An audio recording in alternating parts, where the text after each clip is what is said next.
તમારા વિસ્તારના તાજા અને સચોટ સમાચાર માટે જોડાયેલા રહો ગુજરાત તુફાન ન્યૂઝ સાથે. વિડીયોને લાઇક કરી શેર કરો અને જીટી ન્યૂઝને સબસ્ક્રાઇબ કરો. ગુજરાત તોફાન ન્યૂઝ, તમારા નિર્ણયનો અવાજ. વલસાડ જિલ્લાના ઉમરગામ વિસ્તારની ઘટના. ફરી લાલ પાણી ખેતરમાં વહેતું દેખાયું. પહેલા કરજ ગામમાં બોરિંગમાં લાલ પાણી આવ્યાની ઘટના બની હતી. હજી એ મુદ્દો શાંત નથી થયો ત્યાં ખેતરમાં લાલ પાણી વહેતું દેખાયું. ઉમરગામના દહેલી વિસ્તારમાં લાલ પાણી ખેતરમાં વહેતું દેખાયું. દહેલીના બોર્ડન ડુંગરી પાડામાં ખેતરોમાં લાલ પાણી વહેતા ગામ લોકોમાં ગભરાટ. એક કંપનીની દિવાલમાંથી પાણી બહાર નીકળતું હોવાના ગામ લોકોનો આક્ષેપ. જીપીસીબીને આ બાબતે ટેલિફોનિક જાણકારી આપવામાં આવી. અધિકારીઓએ સ્થળ તપાસ કરવાની ખાતરી આપી.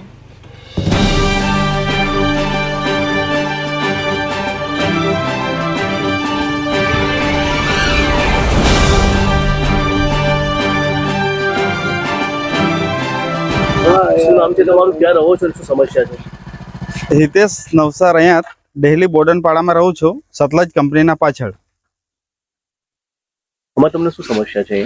અહીંયા અમને છે ને 20 વર્ષ પહેલાથી છે ને આ પાણી ખરાબ છે આખું, બરાબર. કુવા બોર કે બધું ખરાબ થઈ ગયેલું છે.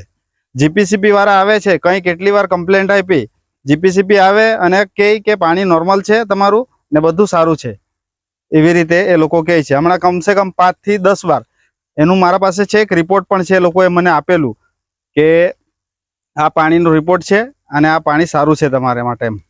એવી આ તો આખું વરસ પાણી અહીંથી નીકળે છે અને ખનકામાંથી પેલા ખાડીમાં જઈને પડે છે, બરાબર. આખું વરસ નીકળે છે પાણી તો, ને એ લોકો શરૂમાં પાણી છોડે છે. પાણી છોડે કેમિકલ વાળું બધું પાણી એ લોકો શરૂમાં જ છોડે. હમણાં તો શરૂ કાપ્યા છે પણ તો બી એ લોકો એમાં જ જમીનમાં છોડી દે, પછી આ પચીને આ બાજુ નીકળી જાય ને ચોમાસામાં આખું પાણી ખનકામાંથી વહી કેમિકલ વાળું જ છે. આજે તમે જોઈ શકશો કે અહીંયા પાછળ સતલજ કંપની આવેલી છે. તે સતત પોતાની જમીનની અંદર પાણી છોડતી આવેલી છે. હાલમાં પરિસ્થિતિ એવી થઈ છે કે આજુબાજુ બોરનું પાણી તો ખરાબ થયું છે, હવે જમીનની કેપેસિટી ખતમ થઈ ગઈ છે. પાણી એબ્ઝોર્બ કરવાની, એને સોકવાની કેપેસિટી ખતમ થઈ ગઈ છે. હવે એ લાલ પાણી જે છે ને આમ બહાર આવે છે અહીંયા, ને આસપાસનું પૂરું જળ પૂરું ખરાબ થઈ ચૂકેલું છે. અમને અવારનવાર જીપીસીમાં એની ફરિયાદ કરેલી છે, પણ આજે અમે જ્યારે ફોન કર્યો તો અમને જીપીસીબીના સાહેબ અમને કીધું કે 1 કલાકમાં કોઈ વ્યક્તિને મોકલીએ.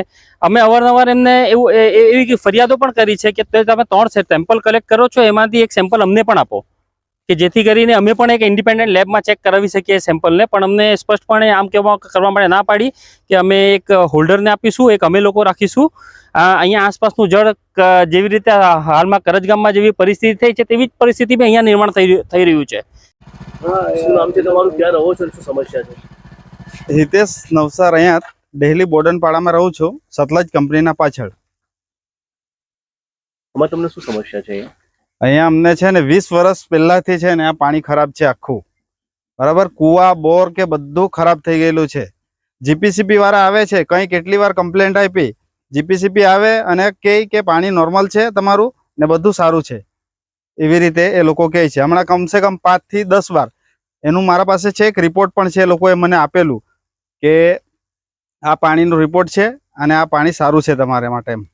એવી આ તો આખું વરસ પાણી અહીંથી નીકળે છે અને ખનકામાંથી પેલા ખાડીમાં જઈને પડે છે, બરાબર. આખું વરસ નીકળે છે પાણી તો, ને એ લોકો શરૂમાં પાણી છોડે છે. પાણી છોડે કેમિકલ વાળું બધું પાણી એ લોકો શરૂમાં જ છોડે. હમણાં તો શરૂ કાપ્યા છે પણ તો બી એ લોકો એમાં જ જમીનમાં છોડી દે, પછી આ પચીને આ બાજુ નીકળી જાય ને ચોમાસામાં આખું પાણી ખનકામાંથી વહી કેમિકલ વાળું જ છે.